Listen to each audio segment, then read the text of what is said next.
Hey booktubers, Andy from Estella's Revenge here with a really quick review of a little book that I really enjoyed. This is Glaciers by Alexis M. Smith, published by Tin House Books, and it was actually a recommendation from Mercedes of Mercy's Bookish Musings, and I always trip over the title of her channel, but I'm sure you've already checked out Mercedes. If you have not, she is fantastic. She is so passionate about books, and she picks some of the most interesting books.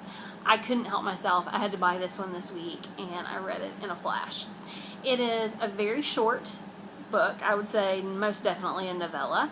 The print copy is about 113 pages. The digital version is actually only about 83 pages.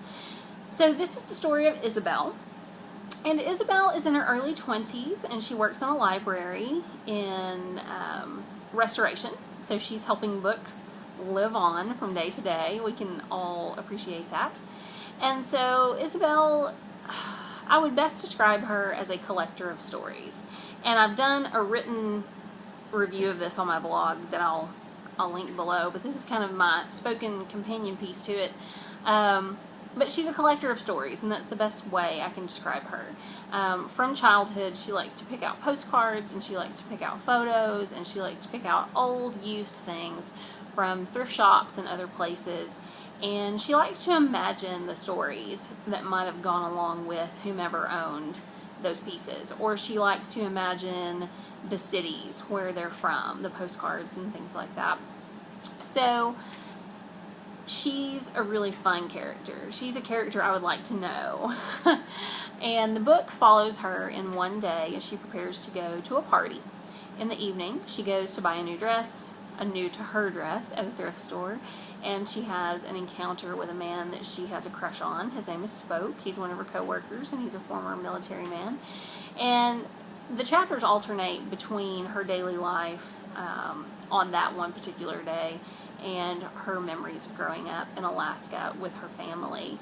And it's really amazing what Alexis M. Smith has accomplished in this short amount of space, because the writing is beautiful. The story itself is really nuanced.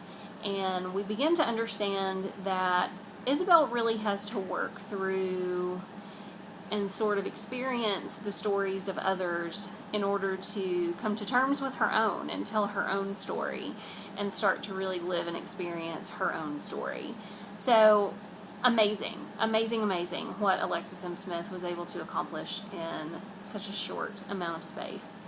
I'm really impressed with this book. It makes me want to explore more from Tin House Books. And I was a reader of Tin House, the literary journal, in my early 20s, and so for like the last 10 years. And I haven't read it in a very long time because no one around here carries it anymore. But there's one particular issue about women in science fiction that I bought many, many years ago, and it's been lost in several moves. But after I read this book, I started to look into Tin House online, and I found that I can purchase that old issue because it had one of my very favorite short stories in it. I cannot remember the author or the name of the story, but I remember the story itself very, very clearly. And I would love to own it again. It also included work by, I don't know, this author named Amy Bender. I had no idea who Amy Bender was when I read Tin House in my early 20s, and I love her now after I read The Particular Sadness of Lemon Cake, and I also have one of her newest book, The Color Master, a collection of stories, which will come out later this year. I have the e-galley to read very soon. So I would love to revisit that issue of Tin House, and I can thank Mercedes at Mercy's Bookish Musings for giving me the inspiration to read Glaciers, which then brought me to Tin House and Tin House Books. So a huge thank you, and a thank you all for hanging in for this very quick hit and run review. And I hope you're having a great day.